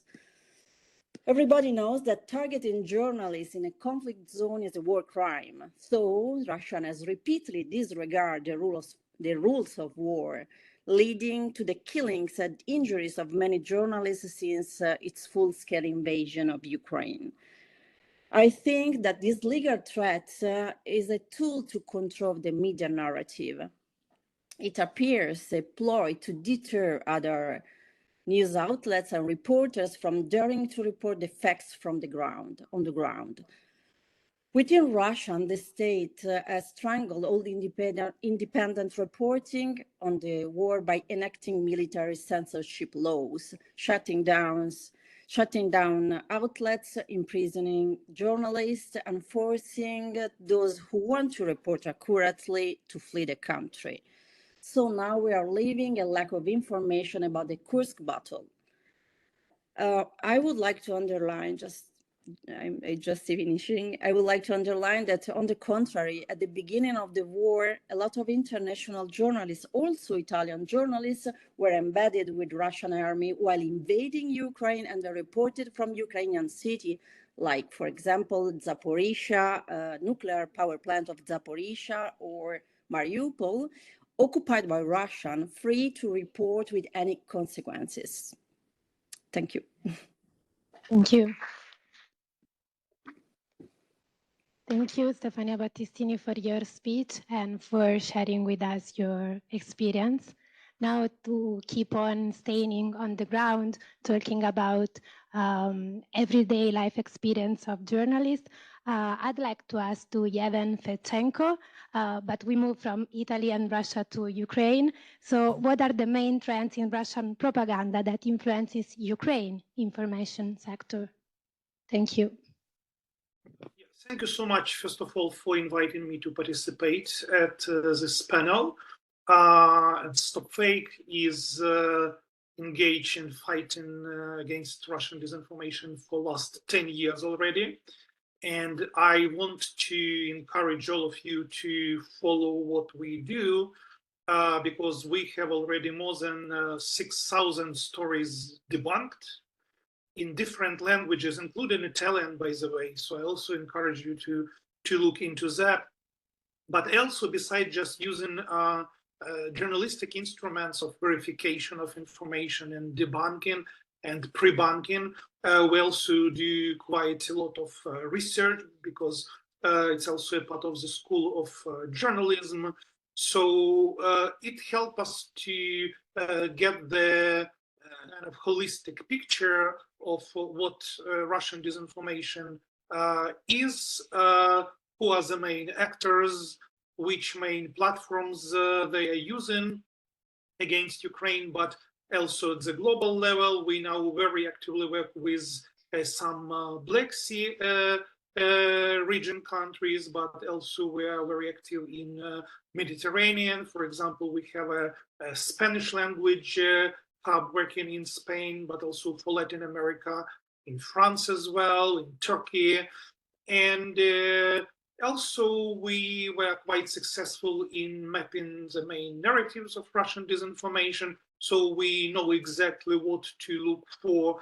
And also we can use that knowledge for pre-bunking purposes. For example, when Russia was only planning the full-scale invasion against Ukraine, we already could predict. So we basically can use the elements of narrative intelligence as instrument for prediction of Russian policy making, and also what Russia is planning on the military side, because from our perspective, this information is an integral part of the kinetic warfare. And for last 10 years, Stop Fake was looking at this problem from not a media perspective, but from a national security threat point of view, and was encouraging everyone else to look at this problem from this very perspective. And unfortunately, we lost a lot of time because all main discussions were constructed around disinformation as a media problem. And that brought us to very different space with a lot of limitations for intervention, because obviously nobody wanted to intervene into the media space. But we were insisting that this is not a media problem. This is a national security problem, because those who work for Russian disinformation, they are not journalists, even if they call themselves journalists. So also it was very important to tackle this problem from a global perspective, because you cannot fight a problem of disinformation in one very specific place like Ukraine, because it's like virus. It spreads everywhere, and you can take only the global approach to fighting it to make this campaign successful. Another important element was to start as early as possible. So basically, Ukraine with Stop Fake, and as Professor Rory Finnin said, many other representatives of civil society built enormous network of colleagues and peers who've been working dealing with the problem of Russian disinformation. And those 8 years, because we started in 2014, immediately after occupation of Crimea, and that also brings us to the problem of Black Sea security. So our project is a result of the Black Sea security issues arising with occupation of Crimea. So it also gave us 8 years to prepare Ukrainians for upcoming full-scale invasion from the point of view of building resilience. And obviously it paid off, because I cannot imagine how things would go if Ukrainian population would not be educated about the problems of Russian disinformation, instruments, narratives, and also if Ukraine would not prevent Russian disinformation platforms like Russian television, Russian social media being fully available in Ukraine. So Ukraine switched them off well before the full-scale invasion. So basically when 2022 came, Russia had much more limited presence in Ukrainian media space, and that gives you one of the most important lessons. So you do not allow enemy to be fully present on your sovereign information territory. Otherwise, you just cannot control what enemy is doing and how enemy is going to use those available instruments, which Russia invested a lot into developing. It was said a lot about that before me. And also Russia inherited a lot of them from Soviet times, from Soviet ecosystem. So basically they are still using all old Soviet assets, which were carefully implanted within those media systems, which were important first for Soviet Union and then for Russia. And Russia is not only spreading its efforts in global north, where there were some efforts to limit its presence like EU sanctions, but also in the countries of the global south, with the same objective to limit support of Ukraine, and especially with the countries of European Union and United States, to disrupt the military aid, which is the main objective of the Russian disinformation at this point, and actually the second one to whitewash Russian war crimes conducted against Ukraine and Ukrainians. So how it's done? So it's done through creation of the new, much more elaborated system of quasi-local independent media in different countries which are of interest for Russia.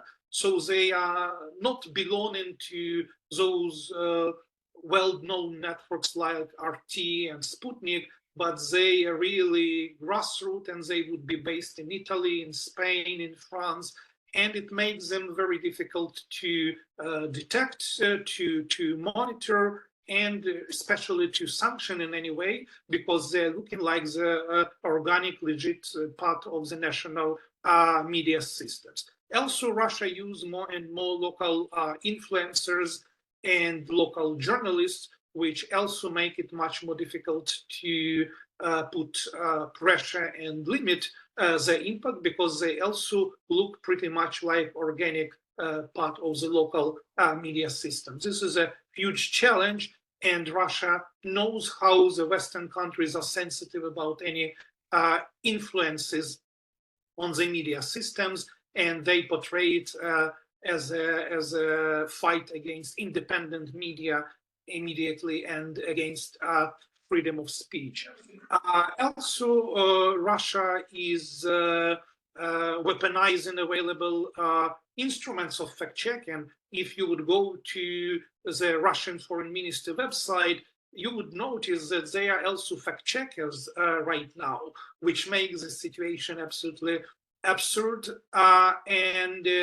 Just the last week, Russia created the Independent Fact-Checkers Network, trying to emulate experience of International Fact-Checker Network, IFCN, to which StopFake is belonging, and also many Italian fact-checkers, which is a real fact-checkers network. So they would like to create the alternative one, pretending that not all the countries are invited allegedly over there. And by the way, countries are not invited. Every organization can apply. You don't need the country enhancement of the application, but they are just hijacking this fact-checking agenda and trying to blur the limits between what is a real fact-checking and what they want to portray as a fact-checkers. And recently, we've seen that those efforts are quite successful. So if I hear people are saying, oh, we've done so much to tackle Russian disinformation system, we were so successful. Yes, partially we were successful, but the system evolves all the time. And our efforts should evolve also with that. We should keep up monitoring and react adequately at new challenges Russia posing. Just very last example, you've seen those last week and the previous week, the example of Russia dispersing around the Western countries the virus of nuclear scaremongering, you know, when they launched the ballistic missile to Ukraine.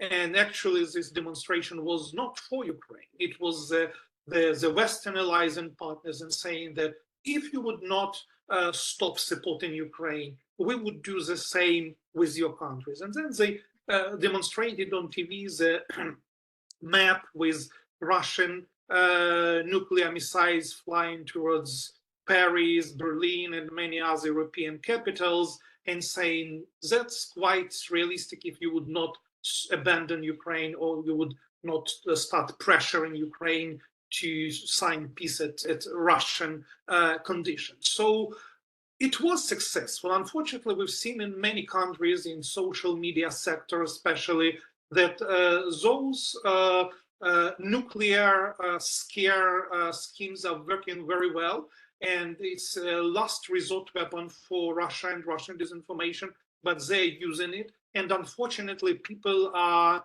too scared to think critically about all that. And also, Russia used quite successfully different social media platforms, especially those where there is no any moderation or which are influenced by authoritarian regimes. First of all, it's Telegram, Russian Telegram, and Chinese TikTok.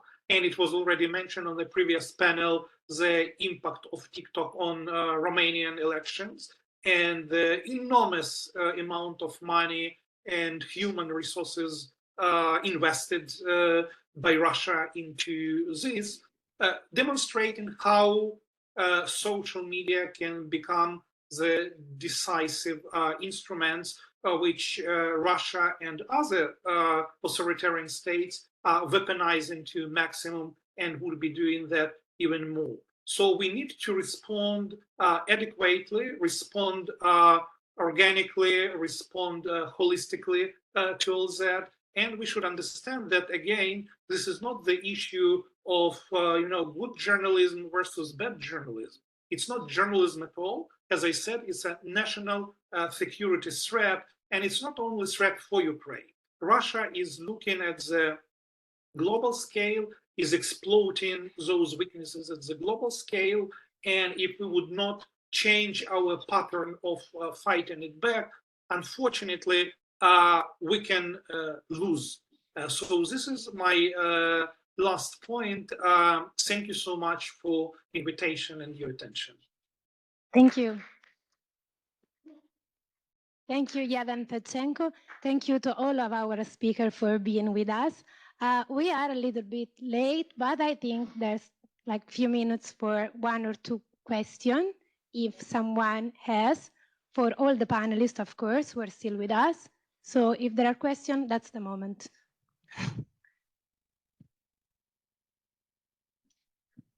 Hi, I'm Alessio Matta, and I'm a student of Master in Journalism here at Lewis University.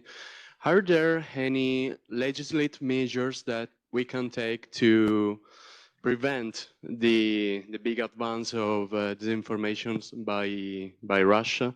And so what the European countries can do to avoid this thing? Thank you. I think anyone can answer who feel to know the answer. As you went, also from home? Maybe it was a hard question. Thank you for the question. I don't think it's just a problem of laws, but to investigate and to clarify to the public.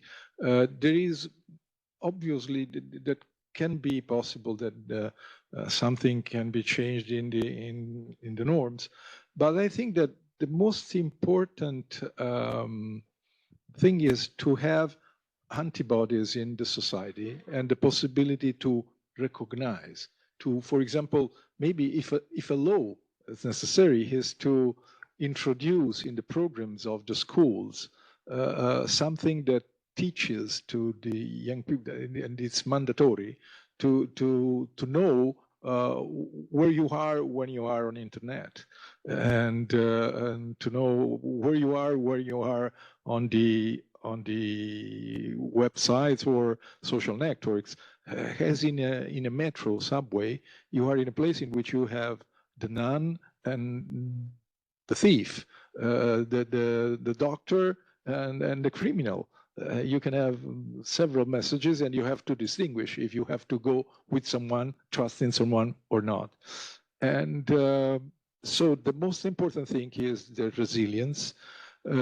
One normative action that could be made, although it's also dangerous, is to enhance the traditional information, not necessarily traditional, I mean printed and so on, but the local information, for example. The local information is an important network that make possible for you to distinguish if something is true or not true. And so I think we have to make some diet, therapy, and preparation to the body to be tonic to as much as is necessary to resist to the misleading of the disinformation. Thank you so much. So please, Yavan Petchenko. Yeah, I totally agree that there is no one remedy, but it's rather a combination of different approaches. I already mentioned pre-bunking, debunking, but also media literacy, which is a very long-term response, but that really creates a good system of critical thinking and people being more capable distinguishing what is a real journalism and what is disinformation.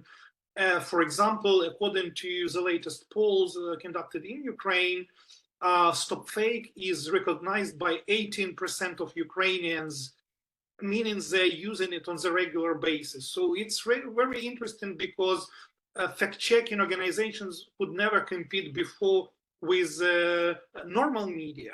But in Ukrainian case, where people's lives literally depends on the information they receive and their quality to distinguish information and disinformation, so that gives us such a great place among the traditional media organizations which are always there. So this is really very, very important, and we need to improve this culture of fact-checking in the society.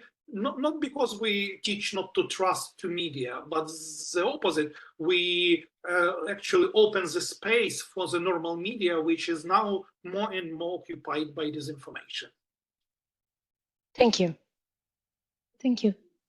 Yeah. Just to add something that can be interesting for you, although it can be critical. I talked before about the report of the Department for Security Information. There is something to understand how this information can be closer than you can imagine. There is a part of this document about the China, but it could be also about other countries. I read it. In terms of information control, Beijing is able to conduct information operation aimed at influencing the perception of public opinion abroad in a way that is favorable to the interests of the People's Republic of China, establish itself as a reliable and important partner, and also using well-known influencer to promote a positive image of the country. One of the place in which this action happens is in university for China. I can't exclude that also for Russia. But universities are a place in which China invests to gain a positive image of itself. And so they will not tell you how beautiful is Xi Jinping. But they will tell you that we have to improve the relationships, that China is a peaceful country, and so on. And this is something that it's important to be known. Thank you. I think we understood that what is important to contrast like misinformation and disinformation is the development of critical thinking in its different ways. Space for last question, then we leave the floor to Gianni Riotta for conclusion. Lisa? Hello, everyone. First of all, thank you so much for being here. Thank you so much for your valuable remarks. I am from Turkey, and I am also a student of Master of Journalism. And my question is, where Turkey stands for the security of the Black Sea region, and what do you think about the politics of Erdogan regarding this? Thank you so much. Thank you. Is there anyone who would like to answer? Of course. Thanks so much for the question. The President Erdogan has a very specific policy. I mean, Turkey in a nutshell, but relates to the Black Sea region security, and that's something of my academic domain in Cambridge, is that we see, in particular as experts, that currently Turkey sees Black Sea as its own lake, you know, in all of the stances.